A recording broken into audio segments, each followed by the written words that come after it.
Hey everybody, this is Joseph S. Samiego, the author of the Carolingian Age fantasy book series, and welcome back. Here's another reaction video. This time I'm doing Kings and Generals, and this is on King Arthur. And as a fantasy author, I kind of feel like this is something in my wheelhouse as a historical fantasy. Most of my books are not historical fantasy. They're just straight up epic fantasy or high fantasy, but this is historical fantasy, and this is where a lot of the medieval fantasy really does stem from, or at least has some roots in. This is one of our first medieval fantasy inspirations, and it was created in the medieval time period, but there might actually be some historical roots to it, so let's take a look.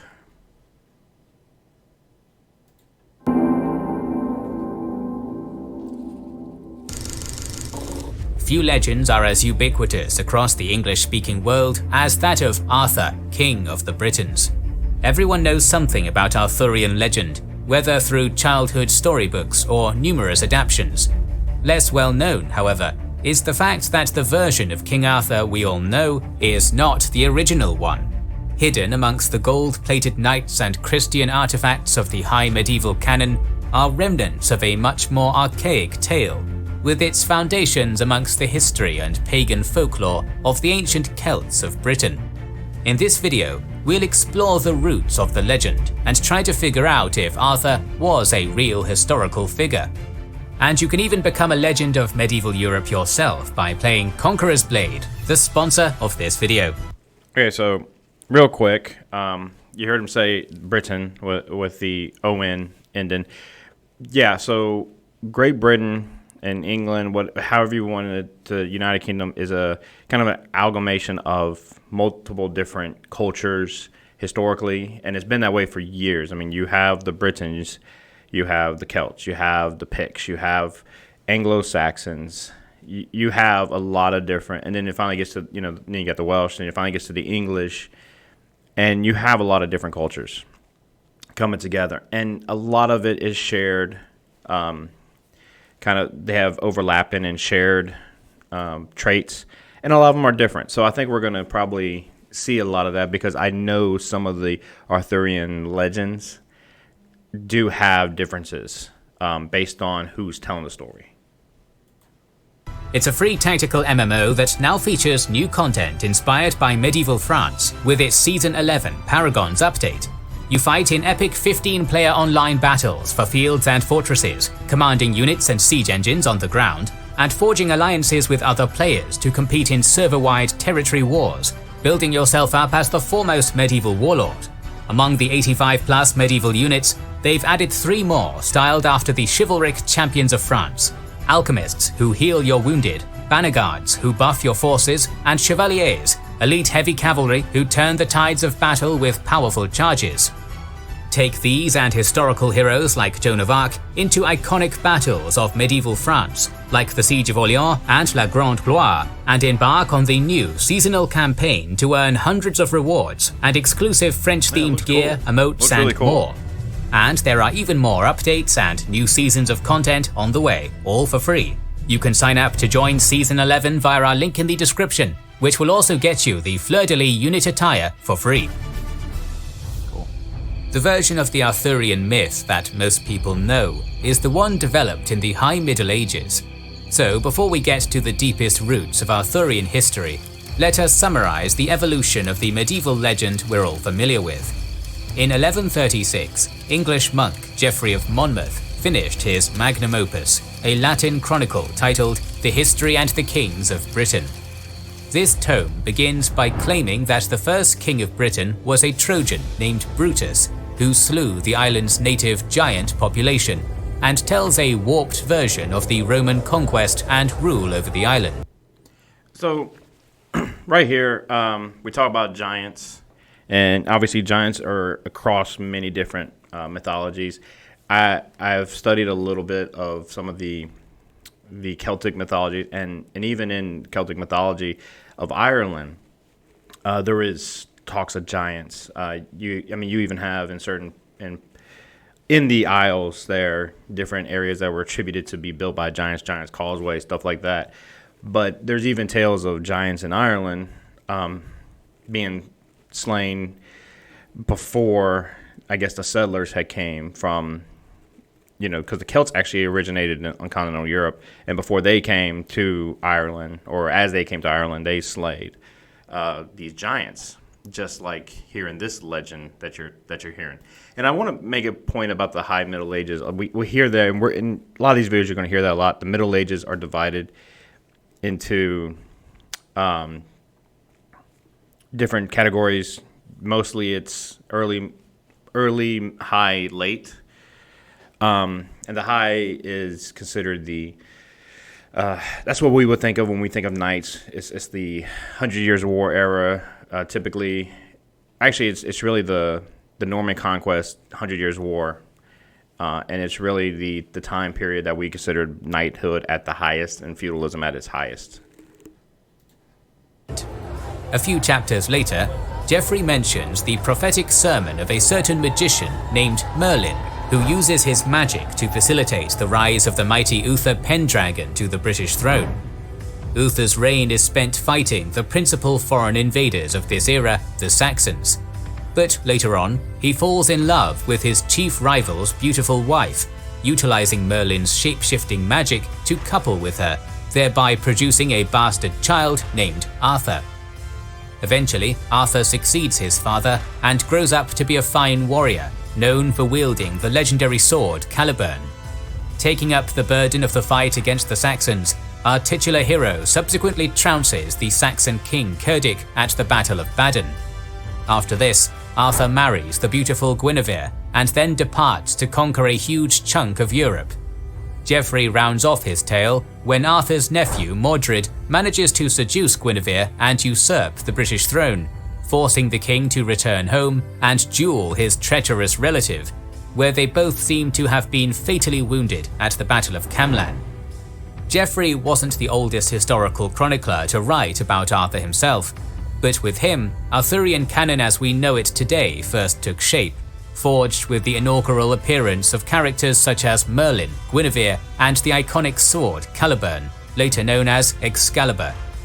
At the time of Historia Regum Britanniae's completion and translation, the culture of Christian nobility was undergoing a metamorphosis. The 12th century. So I just want to touch in here that obviously you can see a lot of the already, Caliburn and Camlan. You can kind of see the origins of some of the tale of Excalibur, Caliburn, Excalibur, Camelot, Camlan.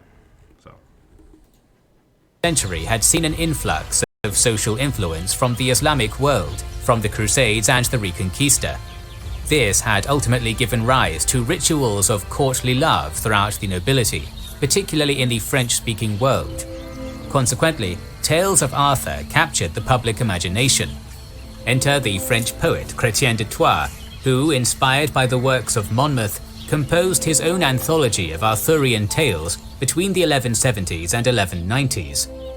While Monmouth attempted to cobble together a credible historical chronicle, de Troyes' works read like a blockbuster action-adventure, abound with heart-thumping romances, beautiful maidens, and daring duels. It was in the Frenchman's writings that knights such as Gawain, Percival, and Lancelot first appear in the high medieval canon. Perhaps the Frenchman's greatest contribution, however, comes in his unfinished Percival the Story of the Grail. In it, and now we're starting to see the more familiar shape of Arthur take place, but the other aspect of it that you gotta look is, you're seeing the ideas of the courtly chivalry, which was huge in France at the time. These were the ideals that French knights had. That's why, in some theories and some historical views, that's why they actually lost the 100 Years, or lost the first part of the 100 Years' War, because they weren't actually fighting it the same as the English was. They were being more chivalrous, and then when that changed, that's when the tide turned.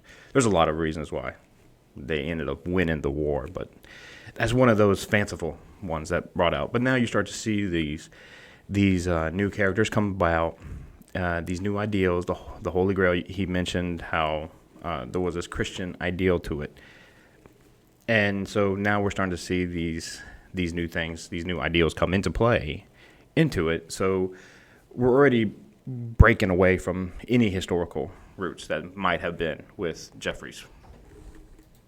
The young knight Percival encounters the mysterious Fisher King, ostensibly named because of his fondness for fishing. Percival lodges in his home, which happens to be a mysterious castle of delights where time seems to stand still. There, Percival encounters a procession of beautiful youths carrying a series of magnificent yet mysterious objects, a bloody lance, a set of ornate candelabras, and finally a shallow dish which de Troyes called un Graal. This marks the first time that the Grail appears in the Arthurian canon, although it isn't holy yet. Over the next few centuries, various authors add. And the idea of a Holy Grail had been around already at this point. Holy relics had already been around at this point for a long time. So that's something we can get into in another video. But searching and obtaining these relics was actually kind of almost a pastime for a lot of lords and noblemen of this time period. Added bits and pieces to the developing canon, during which the Christianization of key themes in the Arthurian mythos became common. This is particularly evident in Robert de Boron's Joseph of Arimathea, which reinterpreted the Grail as the chalice that the titular Saint Joseph used to catch the last drops of Jesus' blood as he hung on the cross. And another aspect that you have to really remember with a lot of historical writings from the Middle Ages is that many of them, not all, but many of them come from monks. And they come with backing financially and any kind of support, really, especially when it comes to supplies needed to actually create these books and these documents from the church. So they have to put a religious spin on it, a Christian spin on these tales. Otherwise, the church may not let them be published. And publishing is obviously a little different at this point, but the church would in many cases have to approve what was written, so they had to put like a little spin on it. The next major development came in the 13th century, when the anonymously authored Vulgate Cycle. Obviously, not all documents and works and written works were approved by the church. I don't want to misinterpret that, but a lot of them, if a monk was writing it, many times his superiors would want to see it and approve it, and make edits to it. We have many cases where obviously lay people, secular people, did writing, and there's a lot of cases of that. I'm talking specifically about monk-written stories. Expanded on the quest for the now definitively holy Grail, this time with Lancelot and Gawain on its sanctified trail. It is here that Arthurian romance as we know it today was more or less fully developed. But as we stated in the beginning, these medieval authors were not the true originators of the Arthurian mythos. To discover those origins, we must jump back nearly 1,000 years, to an era of British history shrouded almost entirely in mystery. So, we know Geoffrey of Monmouth wrote what we consider to be the first medieval tale of Arthur that we know of Arthurian legend. Not necessarily the first mention of it, and he does mention the Battle of Baden, which we know of from what we just heard, that was a great battle where Arthur killed a bunch of men, and this is how he became basically I guess King Arthur. But we do know that there was, we have a historical source from Gilda the Wise, who was a British monk in the 7th century. So kind of in that time period, 7th century or 6th century, in that time period of what we would consider to be the Arthurian lifetime, who does talk about a battle at Baden, a great battle. He doesn't mention any real names, and he definitely doesn't mention Arthur, but he does mention the battle itself. So we do know historically there was a battle there. Whether some legends actually talk about Arthur killing hundreds of men single-handedly. Now, whether that happened, there was a warrior that did that, we don't know. That could just be something that was exaggerated to fit this warrior's story, legend, fame, whatever. But we do know that Gilda the Wise did write about a battle at Baden, and Whether it happened or not, we don't know, but this is a historical document that says it did. The year is now 500 AD, and Britain is inhabited principally by the titular Britons, an indigenous Celtic people, who up until recently were subjects of Rome, an empire that had abandoned them. In the 5th and 6th centuries, social collapse was the order of the day. No longer supported by the infrastructure of the empire, the most Romanized of the Britons were forced to abandon their heated villas and gridded towns and revert to a more rugged style of living, while politically the island fractured into petty kingdoms ruled by warlords, for whom life was cheap and blood flowed freely. And the further north you went, the more inhospitable it could have felt, or it would have been. At the more south, where you had the Roman cities and towns, you would have had a little bit more safety and comfort. Obviously, the Roman legions had gone, and some Roman citizens did stay. But for the most part, anyone that wanted to have that protection of Rome left. And anyone that felt that they could make it without the protection of Rome stayed. To top off an already terrible situation, Germanic tribes like the Angles, Saxons, Frisians, and Jutes had left their homelands, and through a mix of So you're already seeing the Angles and Saxons, so we already know where Anglo-Saxon came from. Conquest and assimilation of the local Romano-Britons slowly became the masters of Eastern Britain, eventually becoming the forebears of the modern English people. Meanwhile, the native Celts who insisted on retaining their culture retreated to the hilly western regions of the island, eventually becoming the ancestors of the modern Welsh people. It is in this era that Arthur first emerges as a pseudo-historical warlord fighting against the Saxons. The name first appears in a 6th century compendium of Welsh poems known as the Gothedin. Here, a Briton hero named Gwawredur was described as not Arthur amongst equals in the might of feats. This line in Not Arthur. So they're comparing people to Arthur.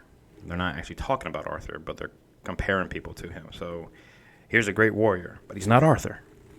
Implies that Arthur was a well-known figure to the 6th century Celts and was considered the benchmark for heroism in his age. It should also be pointed out that we don't have anything from the Anglo-Saxon Chronicles or from Bebe, the monk historian. He's a saint, actually, about Arthur either. It should be pointed out that they never wrote about Arthur either. Between the 7th and 10th centuries, the borders with the Anglo-Saxon kingdoms had more or less crystallized. Although the Britons had lost much of what would become England, they retained.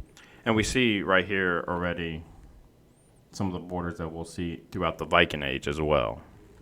Their independence throughout much of Cornwall, Cumbria, and Wales, and had even managed to establish states in Brittany. As the age of Saxon invasions faded into generational memory, it became remembered as an era of epic legend.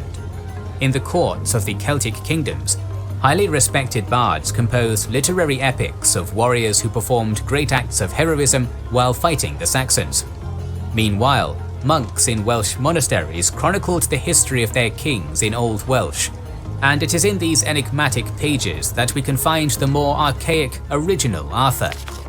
Other than extremely fragmentary early poems like Gothedin, the oldest surviving account of Arthur in Celtic literature lies in Nennius, a Welsh monk who lived in the 800s.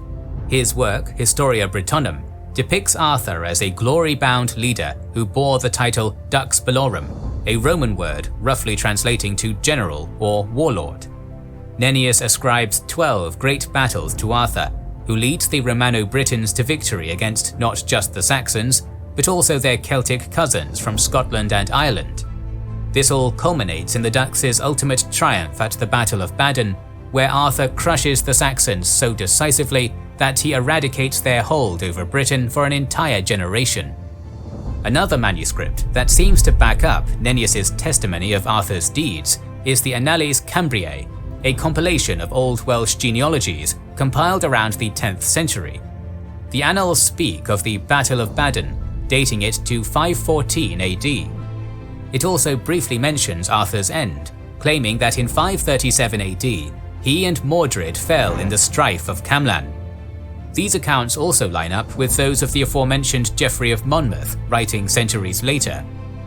A theme worth noting in these texts is the more untamed version of Arthur they depict, in contrast to his depiction in the medieval canon. While Geoffrey preserved Arthur's warrior spirit, the medieval French romances that followed depict Arthur more as a regal, castle-bound monarch. Meanwhile, the Welsh Arthur evokes the gritty imagery of a blood-soaked, battle-hardened warlord. And I think that in a lot of cases, for a Dark Age king, you would have had to have been a warrior. We know that from a lot of histories, especially in the Frankish, Norman, Norse, Anglo-Saxon. A lot of that. We know for a fact they had to be a warrior king. They couldn't just be a regular person. They couldn't be, sitting on their throne, gilded in gold. They had to go out there and maintain that. They had to go out there and fight. So what you're seeing, for lack of a better term, is a more realistic depiction of Arthur, of a king during that time period, really. Whether it is Arthur, whether it's, whether he was real or not, the Welsh depiction of him being a warrior soaked in blood, as they said, really actually has more basis in reality than for this time period. You can definitely see a king not being as much of a warrior in later Middle Ages, especially as you get to the Renaissance. But for this period, he had to have been a fighter. The other prominent characters appearing in the medieval works also have potential roots in older Celtic literature. The most obvious example of this lies in the medieval Welsh poem, Peredur, son of Evrawc, whose main character and story beats seem to resemble Chrétien's Percival, the story of the Grail. Although actually not much older than Chrétien's story, the Welsh Peredur is nevertheless theorized to be directly derived from the same ancient Welsh folk story that Chrétien based the Percival romance on. Another place where we can draw these types of parallels lies in another Welsh poem, How Culhwch won Olwen. In it, Culhwch, son of King Cilith of Celithon, is bound by a curse to never marry, lest it is to the beautiful Olwen, daughter of the mighty giant Ysbaddadan. To that end, Culhwch rides to the court of his cousin, the battle chief Arthur, to ask for aid in winning his beloved's hand. Arthur pledges to help his wayward kinsman, and so he and his best men join Culhwch's cause. Among these men are the warriors Gwalchmai, Kai, and Bedwyr. Together, they ride for Ysbaddadan's. So Kai and Bedouin, we obviously can see Sir Kay, and who actually does feature prominently in a lot of Arthurian. He's one of the older ones, but he actually does feature prominently in a lot of Arthurian legends. In the Disney's Sword and Stone, he is actually, if I'm not mistaken, he's either the uncle or the cousin of Arthur. In a lot of tales, he is kind of like a mentor, trainer to Arthur. And Bedouin, Bedwyr, Sir Bedwyr, who is featured in a lot of stories too, typically as an older knight as well. Castle, where the giant king has them complete a set of impossible tasks as a condition for giving up his daughter's hand in marriage. And a lot of this does feel like a Hercules type legend. At some point, Ysbaddadan demands that Culhwch and Arthur fetch for him the prized pseudo-magical cauldron of Diornach, steward of the King of Ireland, and possibly also a giant. Although originally received as guests by the Irish, hostilities quickly bubble once Arthur's men try to take the cauldron. As a fight breaks out, one of Arthur's warriors, Llymcleoch, grasps Arthur's sword Caledfwch and uses it to slay Diornach and all of his men. Subsequently, they return to Britain with the cauldron in hand. A few more episodes of epic adventure follow. Looks like they're carrying like a giant keg away from a frat house. I'm sorry. Culminating in Culhwch eventually obtaining Olwen's hand in marriage and ostensibly living happily ever after. We can see clear similarities between the story of how Culhwch won Olwen and the high medieval Arthurian romances of later centuries. Yeah, and that's actually pretty common. A lot of tales will get told, passed down, and then they'll get changed a little bit, just as they do. It's kind of like that game of telephone, where you tell one person one thing, and then 20 people later, it could be totally different, or it could be similar with a lot of different ideas. But at the same time, it's still this oral history that gets told down generation to generation, and then finally it's written down. And then it's written down as what that last person heard, or as we talked about earlier, with a little embellishments to make it sound better, to make it sound more for these people, make it sound more for these people, or just even general, because they want to sell. They want to sell it. So, hey, what sells? Action. Action sells. Romance sells. This stuff sells. So they're going to put a little bit of that in there, sprinkle it in, But a lot of these tales started as oral legends and oral histories. So yeah, that could have been an Arthur, and it could have been like, hey, this is our King Arthur, or whatever the ancient word for Arthur would have been. And then, yeah, he won a few battles. He won 12 battles. He won 300 battles. He killed 900 men single-handedly, And so it just becomes this greater tale. For one, Arthur's warriors in Culhwch seem to be an archaic Welsh version of the Knights of the Round Table. Gwalchmai is an earlier version of Sir Gawain, while Bedwyn and Kai are linked to Sir Bedivere and Sir Kay, who feature in the stories of Geoffrey of Monmouth and Chrétien de Troyes. More dubiously, the Irish-slaying warrior Llynlliog has been theorized to be the root for none other than Lancelot. In addition to this, Culhwch's saga is where Arthur's legendary sword Excalibur makes one of its earliest appearances in extant literature under its original name, Caledfwch, which might just be the old Welsh word for sword. As generations passed, the histories and sagas left behind by the early medieval Welsh were preserved through manuscript or oral tradition. These stories eventually fell into the hands of the high medieval authors. Thus, Celtic warriors and magic cauldrons eventually became chivalrous knights and holy grails. On that note, let us examine another angle by which we can examine the Celtic origins of Arthurian romance, the relics of Celtic paganism still extant in the high medieval stories. Although by the 6th century AD, and we actually did learn a lot from some of these stories about the religious practices and the faiths and the gods of the Celtic pantheon through a lot of these stories, because they featured prominently more in the older stories, and they were even, some of those, like I said, the influences stayed. So we did learn a lot about them as well from these other stories. The Britons were a predominantly Christian people. The stories they told still featured ancient Celtic themes, such as magic cauldrons, enchanted boars, and capricious pagan gods. These magical elements spotlighted heavily in early Welsh Arthurian literature, and accordingly were then brought into the Latin and French romances, where their pagan roots were whitewashed and replaced with Christianized backstories. The poster child for this retconning is none other than Merlin. In the 13th century, French poet de Baron found Merlin's unexplained magic powers unsuitable for his Christian sensibilities.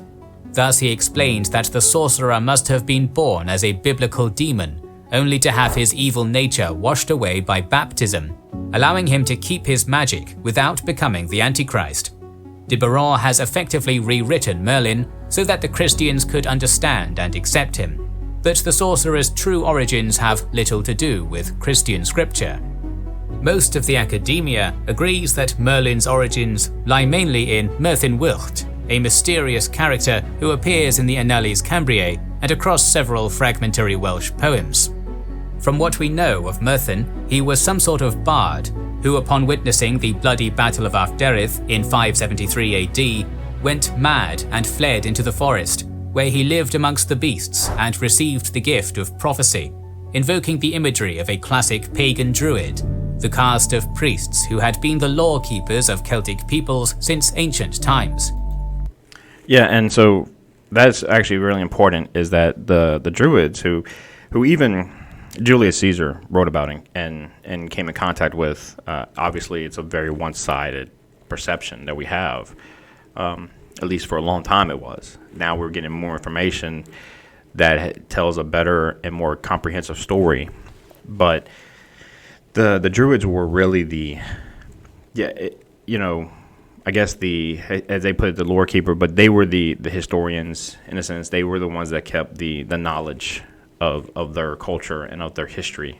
So it was very important for a lot of these stories to have a Druid presence, but even for a king to have someone present, because it was almost as an advisor, but it was even more important for the chronicle. So your story will be told, your legacy will be told as well.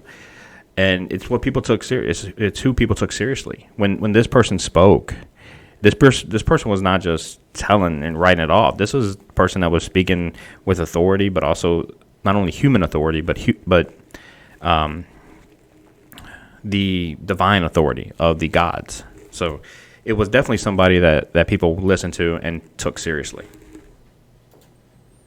Pagan roots and Christianization can also be applied to the Holy Grail, which is often compared to the quintessential magic cauldron of Celtic mythology. Originally associated with the goddess Ceridwen, enchanted cauldrons feature several times throughout the Welsh Arthurian tales. To find one that inspired the Holy Grail, we must look at the story of Branwen, daughter of Clear. This tale features a magic cauldron capable of bringing dead warriors back to life, which is in the possession of an implicitly magical giant king, Bran the Blessed, who was mortally wounded in the foot while committing casual acts of genocide in Ireland. Meanwhile, in Detroit's... Did he say casual acts of genocide? So for Bran the Blessed, it's just another Tuesday. Story of the Grail is a supernatural serving dish of sorts, capable of miraculous acts of healing.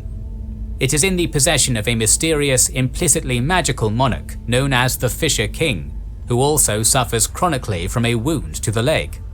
Obviously, there are significant parallels between the magic cauldron of resurrection in the Branwen story and the Grail of Chrétien de Troyes' story, making the case for the Grail's literary origins as a magic cauldron even stronger.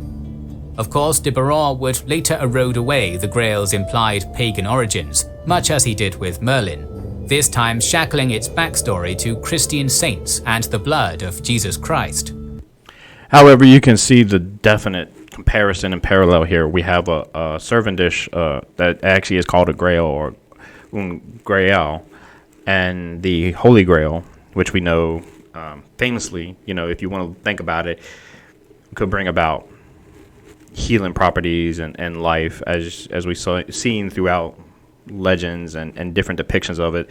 Famously, Indiana Jones in the Last Crusade, the third Indiana Jones movie, showed it with a knight of, stereotypical looking knight guarding it.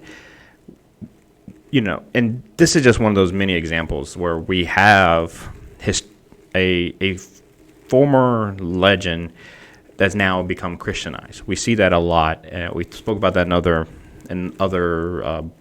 videos, how to convert people or to appease the church, they will take pagan rituals and stories and traditions and then spin them into a Christian context. And that's how you got converts, and that's how you were able to explain away things. Instead of leaving the true or original stories. And that's the same thing we have here. We have two stories of a mythical ruler giant having this cauldron grail cup thing that has healing properties, and people want it. Well, what can I spend this as a monk to let and still keep the church happy? Oh, it's a cup from Jesus, because that's the only blood that can heal is Jesus' divine blood. So that's what they did. And it worked for a lot of reasons. When your biggest backer for the world, for nobles, was the church, you appeased them as best you could. And so it worked for a lot of reasons. The church has given you a lot of scare tactics to say, convert or this is going to happen. See, this happens. All these bad things that are happening is because you're not Christian enough. You're not devout enough. So, things like this was like, here's our scare tactics, but here's a good thing. So it balances. And that's just kind of how this happened in the Middle Ages. Having thoroughly examined the origins of Arthurian romance and its roots in Celtic folklore, is it possible to confirm whether or not there's any solid historical truth within the legends? Unfortunately, the answer is probably not. All historians can confidently determine is that if he did exist, it was probably in 500 AD during sub-Roman Britain and the Age of Migrations. Over the centuries, many people have postulated theories on the conditions under which a real Arthur might have existed during this era, depicting him as everything from a pagan Irish warlord to a Roman general to a Sarmatian horse lord.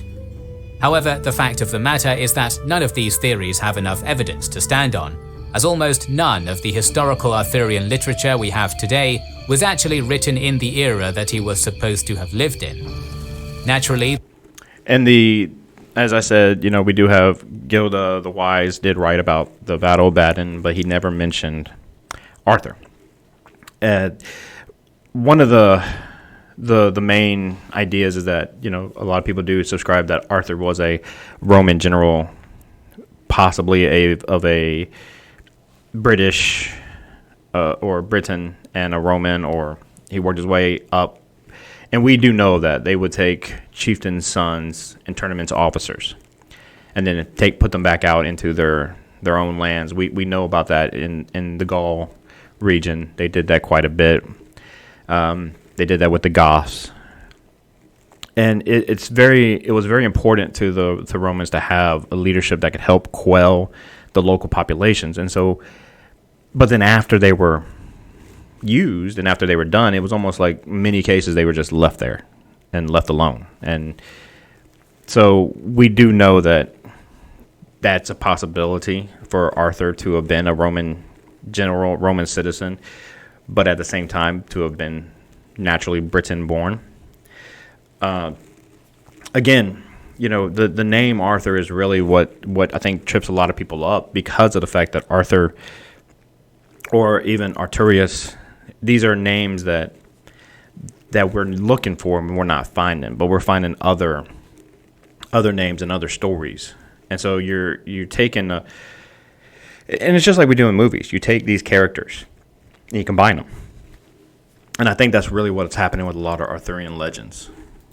The French-Latin medieval stories of the 12th to 15th centuries are decidedly unhelpful in deciphering a real historical figure, as they have distorted their original Celtic source material beyond recognition and are at least 700 years removed from Arthur's 500 AD time slot. Even the more archaic Welsh texts are historically dubious, as although they were written closer to the so-called Age of Arthur, the oldest of them still only appears a few centuries after his time, plenty of time for historical fact to distort into lore and legend, which clearly happened given all of the supernatural, magical elements in the Welsh Arthurian tales. So to summarize, it seems as if Arthur occupies a similar historiographic space as the works of Homer, such as the Iliad, iconic tales of an era long gone, featuring quasi-historical themes, locations and events, but untangleable from the magic and mythology woven into its fabric as the story is retold generation after generation. We will never know if there was ever a true Arthur, but he was real to the medieval courtiers of 14th century France, who modelled their acts of courtly virtue upon the lessons his stories set. He was real to the 9th century Welsh shepherds of Powys and Gwynedd, who saw in him their direct ancestor, and a symbol of glory days gone by.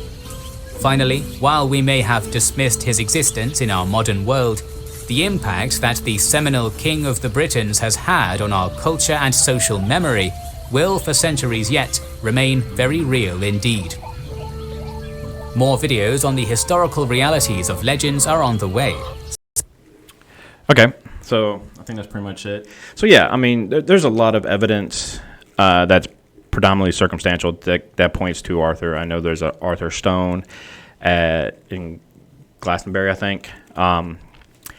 There's hill forts that in Cornwall, and these are all areas that he would have been at. I know there's been work done on historical events, especially natural disasters and natural events that historians are using to kind of tie back to these original tales, and that's all great because it's leading to more research and it's leading to trying to answer questions. The unfortunate thing is a lot of times when we try to answer these questions, it leads us to more questions. And Arthur is one of those things that's going to be hard to answer, just because of a lot, like there was mentioned in the video, the newer tales that we got, the later tales are pretty much out the window because they've been fabricated and exaggerated so much. And the older tales, they're more like bedtime stories or campfire stories that you would tell than historical stories. So there's a lot that could really go into this. We know that there was a huge presence of people of many different cultures there in those islands at that time that created these villages and towns, these hill forts, these what we would think of as similar to castles today that were warlords and generals or kings, even small chieftains. And they all had their own bravery about them, and they all had their own glories. So in a way, a lot of these could have been Arthur. I think you just have to look at the aspect of what was really going on at the time. It was a time of internal struggles for a lot of these towns and a lot of these kingdoms.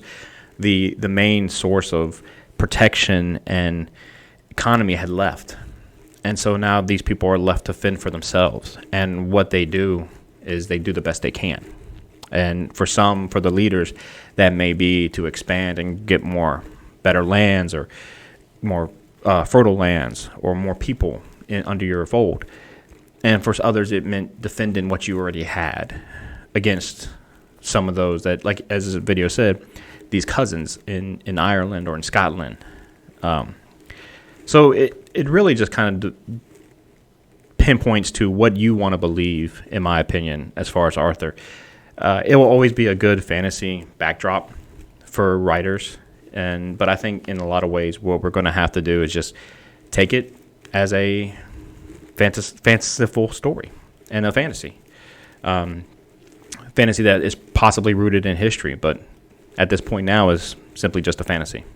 So, okay, that's my video for today, my reaction. If you could, just like and subscribe.